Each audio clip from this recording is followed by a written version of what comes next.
começar. Vem chegando. Boa tarde. Boa tarde. Tudo bom? Boa tarde, tudo bom, Aline? Tudo bom, cara? Tudo bom, Ana? Bom, Ana? Tudo bom, seu Renato? Tudo bem? O programa Pialo Chucro e a MTV Plural se encontram hoje na propriedade da família Berbe, em Marmeleiro Augusto Pestana, para nós apresentarmos o histórico dessa propriedade em cima da atividade da produção de leite. Então nós vamos dar início aos trabalhos e peço de imediato ao seu Renato que nos conte um pouco do histórico, como começou a produção de leite aqui na propriedade, hoje Cabanha Berbe, em Marmeleiro Augusto Pestana. Começou em 1984, eu morava em Juiz, vim para cá pegar o pai e a mãe. Daí a produção de leite era tirada manualmente, né, poucas vacas. E no decorrer do tempo foi aumentando a família. E daí resolvemos, quando o Alex se formou, né, resolveu estudar no IMEAB para se formar técnico agrícola para aumentar a produção de leite. Bem, isso aconteceu mais ou menos em que período foi? Em 2003. 2003. Ele se formou, daí resolveu voltar para a propriedade. Daí resolveu aumentar a produção de leite, terminar com a produção de soja, só investir em produção de leite. Então praticamente ficaram 20 anos trabalhando integrado à produção de leite junto com as lavouras, e a partir do momento da formação do Alex é que se direcionou mais fortemente a produção de gado leiteiro então na propriedade. Antes era um pouco de leite, né? Começamos com 30 litros por dia, chegamos até 200 litros, mas daí com plantação de soja, né? Soja e leite. Depois, quando o Alex resolveu ficar, iniciamos só para a produção de leite.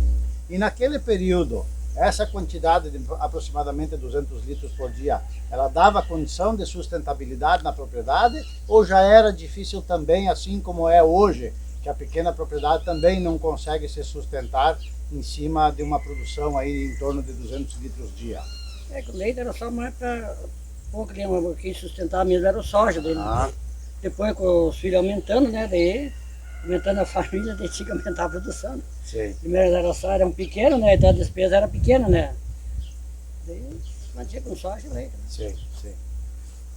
E essa transição para fazer com que vocês ficassem na propriedade, ela aconteceu de forma natural, assim, ou teve alguns ajustes que foram precisos fazer para o pai ir largando aos poucos? Porque tradicionalmente a gente sabe, em todas as famílias, não é só aqui, né, senhor Renato? Quando vai acontecer a transição, é um pouquinho mais complicado, porque os pensamentos são de gerações diferentes, né? Como é que tu vê isso na tua realidade e o que você traz para os jovens de hoje, depois também o Arthur vai falar, esse período de transição para que exista essa sequência da atividade na propriedade? Na época foi bastante difícil, né? Porque como o pai falou, daí nós tinha duas atividades, né? E optar por uma, só que o soja para nós já não estava se tornando mais viável. Pequena propriedade, 20 e poucos hectares de planta, né? Então, já vim com a cabeça formada, então, né? Quando me formei ali em 2013, eu já vim decidido. Eu disse, não, eu vou voltar para tocar o tambo. Daí, ali no tocar o tambo, começamos a montar toda uma estrutura, que até então não se tinha nada, né? Tava sendo aproveitado galpão velho, trator velho, enfim, não tinha estrutura nenhuma. A partir dali, então, nós começamos a planejar uma propriedade. Daí, em 2005, então, comida então tinha, né? Porque a área tinha animais de pequeno porte, né? Que na época era praticamente jersey. Daí então começamos, vamos dizer, a evoluir pela raça. Eu disse, não, vamos ter que aumentar a produção, vamos melhorar a qualidade dos animais, né? Depois fomos melhorando a qualidade dos animais, fomos melhorando a alimentação, a infraestrutura, né? A parte genética, 2005 ali, daí começamos com um programa de acasalamento, né? Daí a partir dali então não, vou dizer assim, não houve mais regressão nessa parte, sim só evolução, né? Sim. A partir de 2007, daí houve a compra dos primeiros animais, né? Para fazer a transição, a gente já tinha alguma coisa de holandesa, mas teria que investir. Se eu não me engano, na época foram 3, né, de um produtor vizinho que tinha parado. As primeiras eram de origem uruguaia e a quarta então é descendente do nosso IMEAB lá, né? Foi a aquisição num leilão, né? A Mayumi velha, né? E essa foi a pedreira, né? Essa chegou a formar até 4 gerações, né? De mãe, filha, neta e bisneta, todas produzindo leite, né? De longevidade que ela obteve, né? Então foi uma compra bem... Então vejam bem, isso é um fator importante que precisa ser levado em conta. Você acertar na aquisição dos animais e, como bem o Alex disse, né? Ela conseguiu fazer 4 gerações dentro da propriedade.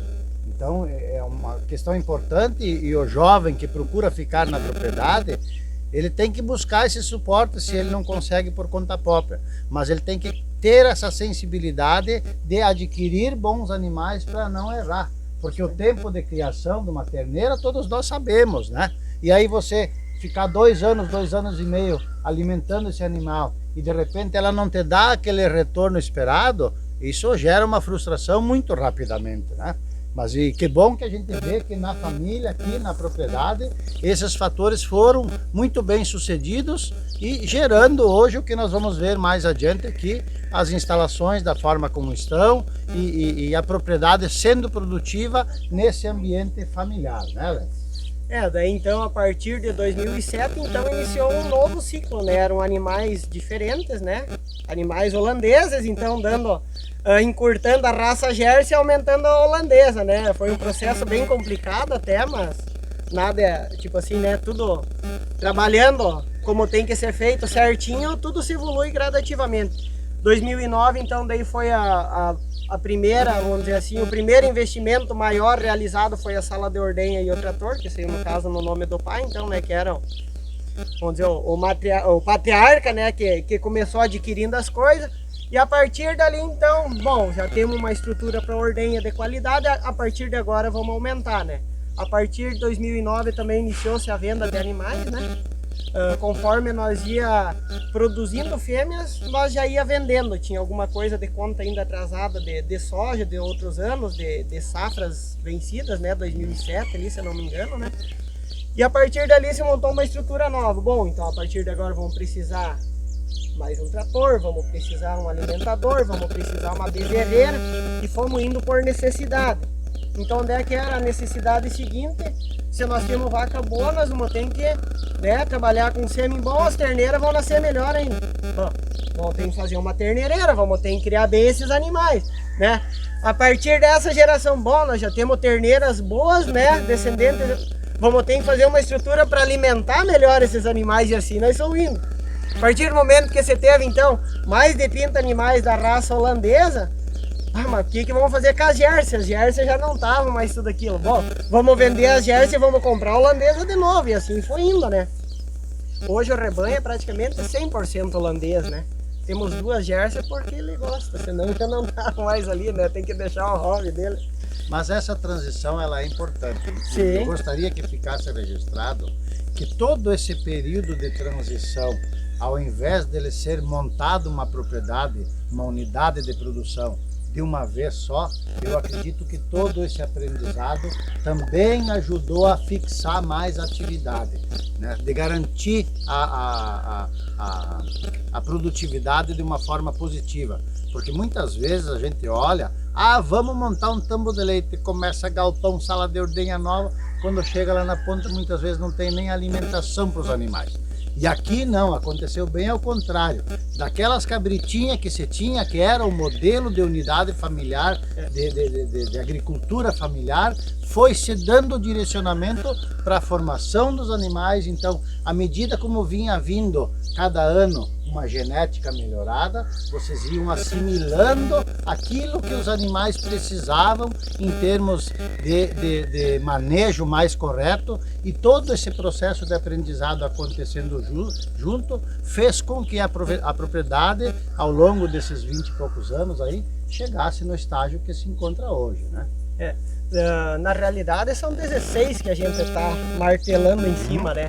E desde o primeiro momento, então, que se houve um melhoramento genético, né? Já logo esses animais foram registrados na associação, né? No Airbuck da raça holandesa, e até hoje continua, né? Isso é importante também que se frisa, né? Então os animais são registrados, isso gera também um diferencial para a propriedade quando for o caso de vender animais, né? Você tem um plus a mais em termos de valor quando os animais têm essa questão genética confirmada, diferenciada, né? E o fato da terceira geração na propriedade, como é que nós vemos isso dentro da agropecuária aberta?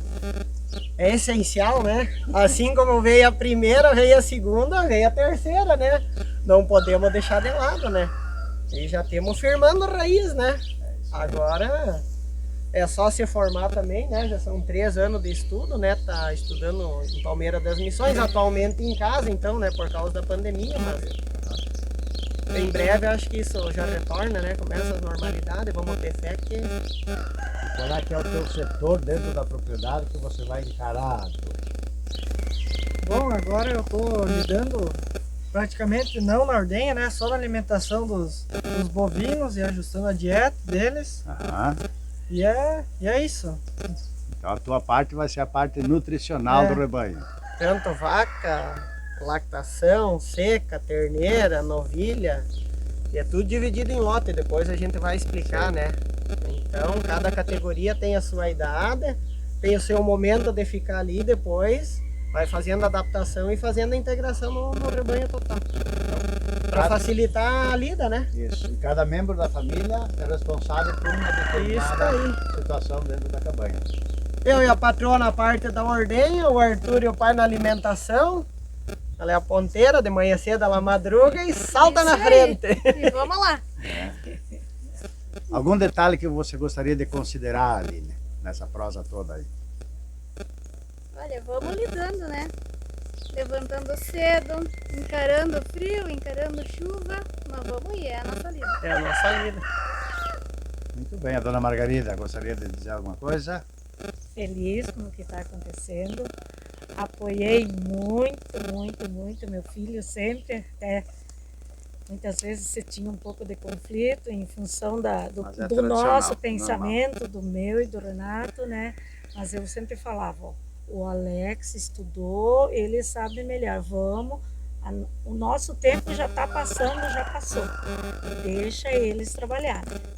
Da forma que ele aprendeu e que está dando certo. Que bom que teve esse entendimento dentro da família e nós, enquanto programa, o programa Pialo Chucro, que é uma situação criada aí no final do ano passado, juntamente com o Marcos, que é diretor da rádio, né? E que vem realmente de uma forma simplificada trazer a realidade das propriedades. Então nós parabenizamos a família, depois nós vamos ver também a cada uma das unidades da parte da alimentação, a criação da terneira, a parte de ordenha. Você, ouvinte, vai ter a oportunidade de vivenciar isso também. E nós só temos que desejar os parabéns e muito sucesso daqui para frente também. Aqui nós vemos instalações simples, mas muito funcionais. Foi dimensionado, a própria família chegou nos números para a formação do espaço de cada uma das baias. E aqui, assim que elas nascem, elas recebem o primeiro aleitamento, que é o colostro, e ficam aqui até que idade, Alex? Aproximadamente 4 meses de idade. 4 meses de idade. Então é a primeira etapa da criação, realizado em instalações que não tem cerimônia nenhuma, mas que são muito eficientes no que diz respeito ao controle sanitário. E isso é o diferencial da propriedade. Por isso a propriedade consegue criar, muito bem criadas essas terneiras, que são o diferencial tanto daquelas que vão para as feiras ou para aquelas que ficam na propriedade e ainda numa possibilidade que sejam vendidas, o que não é o forte também, porque primeiro a reposição do material, né? Depois, se tiver excedente, que vai para fora. Isso? Isso daí.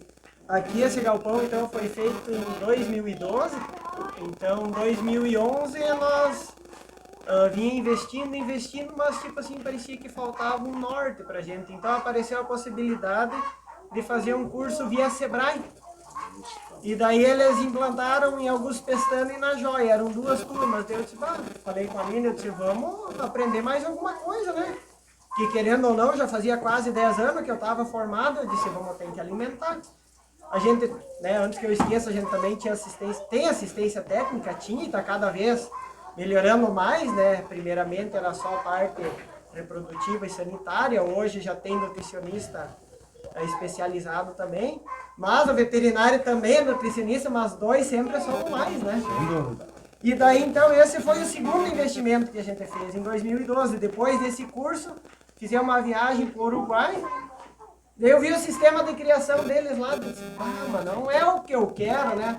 As terneiras lá, a campo, né? Amarrada numas cordinhas aí, um monte de terneiro. Eu disse, não, para nós aqui não vai servir. Nós vamos ter que fazer as baias individual, vai ter as suas categorias, então, né? Dividimos até 4 meses, depois de 4 meses a 1 ano, e depois de 1 ano até 2 anos até virar vaca, né? E é o que a gente tem hoje, né? Uma categoria esse lado aqui, então, são 12 bezerras em média que ficam, faz a adaptação na ponta de fora para elas começar a aprender a entrar nos canzil e depois elas entram no grupo social que vai ser para a vida inteira. Isso aí.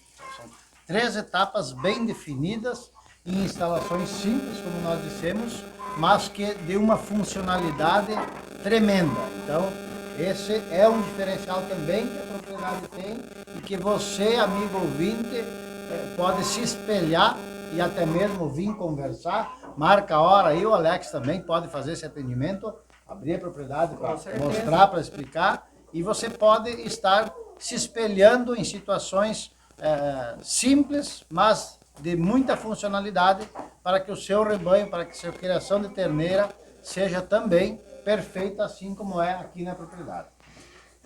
Normalmente a gente, após a colostragem, né, o primeiro dia elas ficam numa sala isolada, onde elas são aquecidas, né, ou no galpão de cal, de lá, a partir de então elas são colocadas nas baias individual.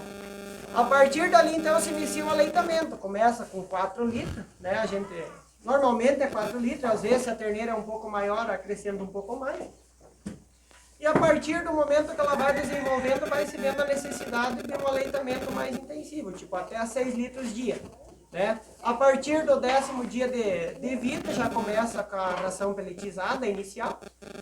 E o desmame, então, varia de terneira para terneira. Tem umas que a gente faz com 2 meses e meio, 3, outras, né, estende uma semana a mais, é de acordo com o desenvolvimento da terneira. Né? A partir, então, do 3º mês, ela está apta. Daí, então, é feita a descorda, é feito o brincamento delas, e daí elas vão para o próximo setor. Em média, aí, desmamamos elas com 110 quilos ou mais, né? E a partir dos 150 quilos, que é do 4º mês em diante, elas entram no grupo coletivo. Elas vêm vindo, aí notaram o movimento, elas estão chegando. Esse é um lote aqui de bezerras menor de 1 ano. Tem 3 até aqui, tem um limite de idade aqui, mas são 9 nesse lote. E elas têm esse espaço reservado para pousinho e para alimentação, e depois elas ficam a campo no piquete. Isso aí. Aqui dentro é feito todo o manejo nutricional delas, né? É ração, sal mineral, feno e silagem. Silagem geralmente é a partir do 6º mês de idade, né? Antes não. Dá preferência para o crescimento delas, né? Sim. Daí não engordam tanto. Não engordam tanto. Mas mesmo assim a gente tem, né, sempre uma dificuldade, a gente está sempre errando e acertando, né? Mas na grande maioria das vezes acertando, né? Mas a gente vê que são animais muito bem criados, né? Pela categoria, pela idade que elas se encontram. Você olha, não tem nenhuma com sobrepeso, né? Mas também não ficam abaixo da escala de desenvolvimento, né? Então isso é importante. Arthur, parte nutricional, como é que funciona aqui? Bom, então, como o pai já falou, essas novilhas aqui elas ganham o feno no fundo do coxo e por cima a silagem. Depois é colocado aproximadamente 40 gramas de sal mineral para cada uma, em 2 vezes por dia, né? Em cada tratado, no caso. E daí a ração, que varia em torno de 1 quilo. 1,5 kg, É, 1 quilo a a 2,5 1,5 kg, dependendo da época, né? épocas de escassez de pastagem a gente aumenta, no caso agora um pouquinho mais, né? E no verão diminui. E também de acordo com o que a gente pode, né? A capacidade de pagamento também, né? A gente muitas vezes tem que judiar um pouco, né? Mas judiar no bom sentido, não deixar atrasar o animal também, né? Estamos no pavilhão da alimentação, que foi construído no ano de 2015, né? Aqui na propriedade, e foi onde deu um pouco mais de conforto para os animais e também para o pessoal que fazia a vida diária. Porque enquanto era puxado a cesto, né? É uma judiaria, eu sempre digo, a partir do momento que você financia um desensilador, o pessoal acha caro, né? Mas isso vai dar um cesto de silagem por dia para você pagar de financiamento e só a tua qualidade de vida, não judiando da coluna, não tem o que pagar. Não tem o que pagar. Então, quem vai investir na propriedade tem que ter essa consciência, que na medida que for possível dar esse passo, um desensilador é a coisa mais barata que você coloca para dentro da propriedade. Então nós estamos aqui, os animais já estão se alimentando, como vocês podem ver, e nós gostaríamos que vocês, Alex, seu Renato e o Arthur, nos comentassem um pouco como é feito o manejo dos animais dentro da propriedade, seja a parte sanitária, seja a parte nutricional, né? Então, comenta um pouco para nós aí como é que é feita a propriedade.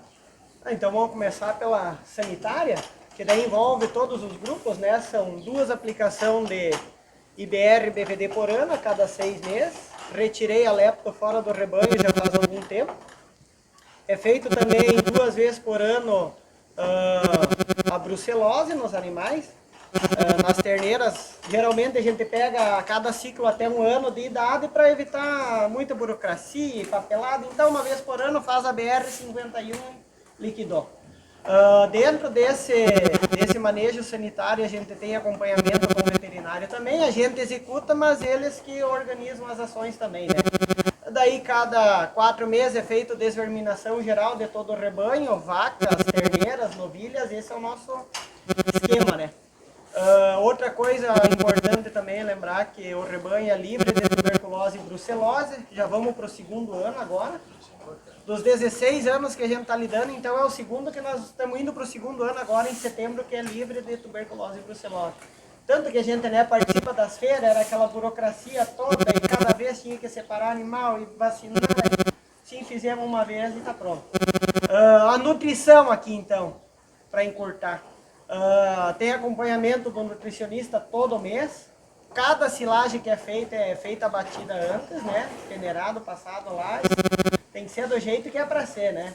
8% a 10% na primeira peneira e por aí vai o resto, né? Faz ali que aqui está garantido o leite, né? São 2 tratadas que elas recebem com ração. Começa às 7 horas da manhã, 7h15 a primeira tratada, né? Silagem, misturado caroço de algodão, mineral, enfim, o Arthur já vai explicar. E de tarde também mais uma suplementada. Então elas são vacas a pasto suplementadas no coxo. Até que o tempo está um pouco meio esquisito agora, né? Às vezes chove demais, às vezes chove demais. Está limitando bastante o consumo do pasto, né? Então temos suplementando bem elas. E se o Arthur quer explicar como é que é feito, né? Ele que faz a parte operacional.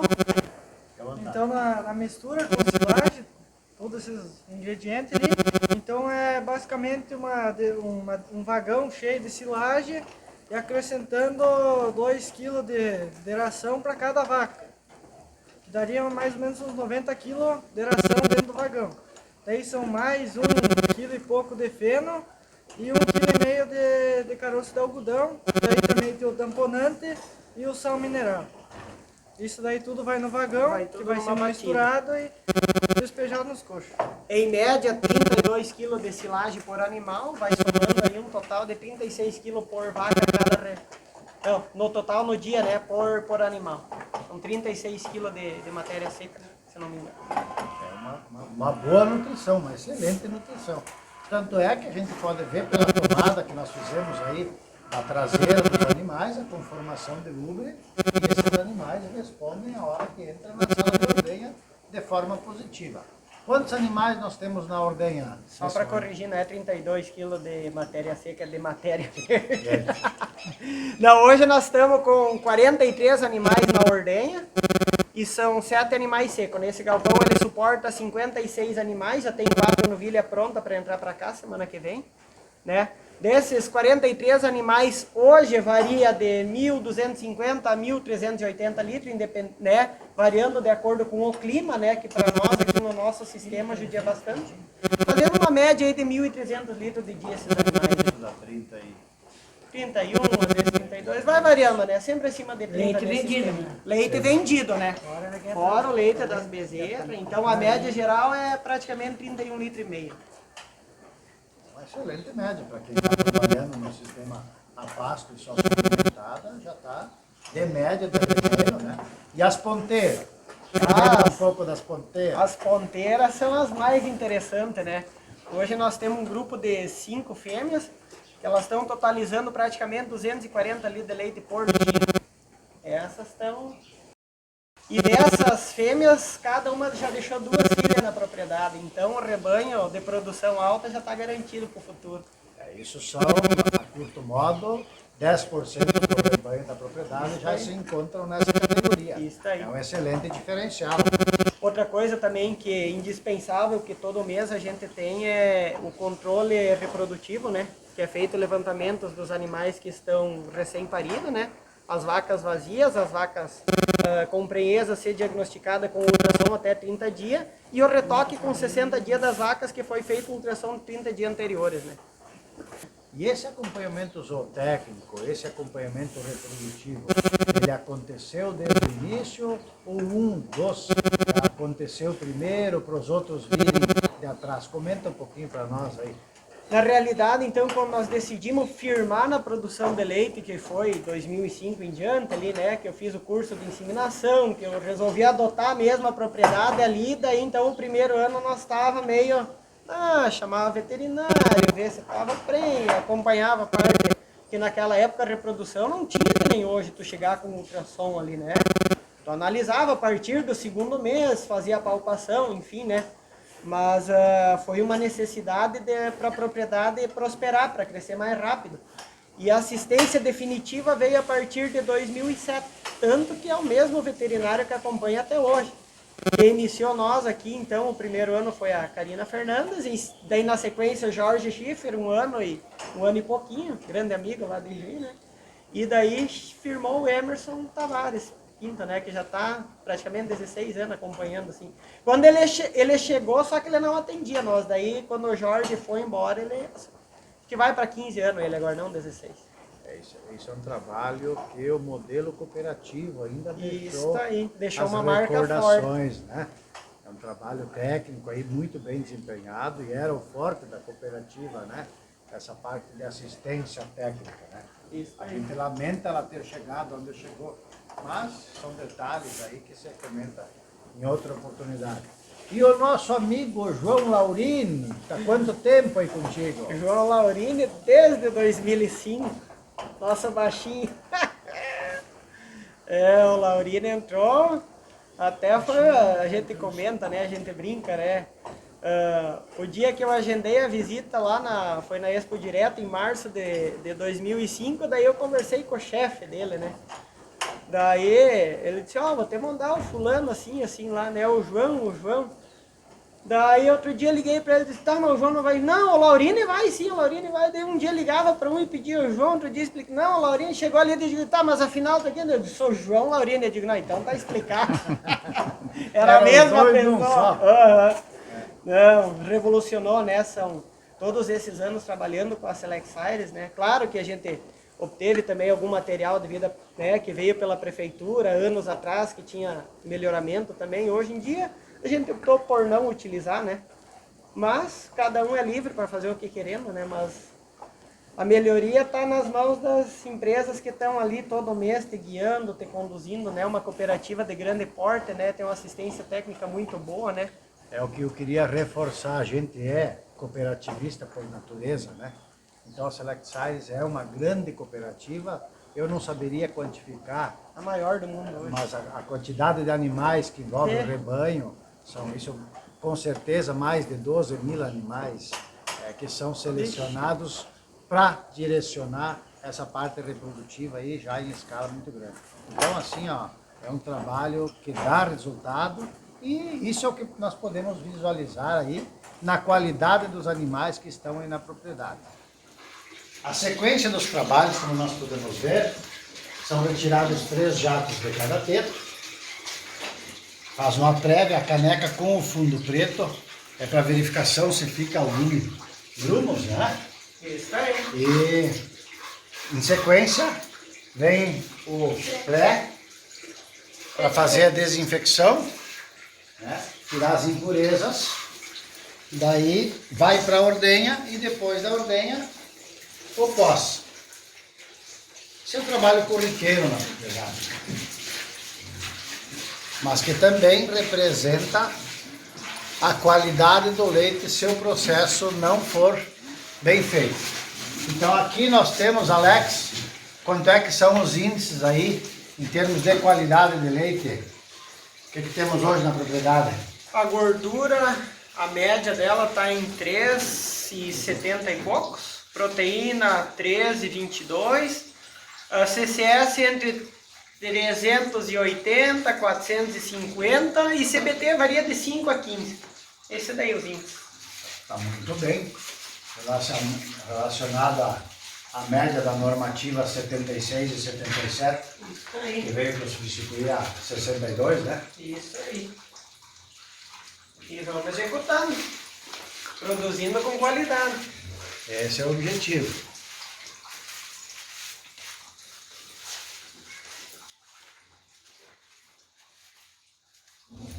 Aí nesse pedaço, aqui nós temos no mínimo 4 vacas de 20 anos atrás.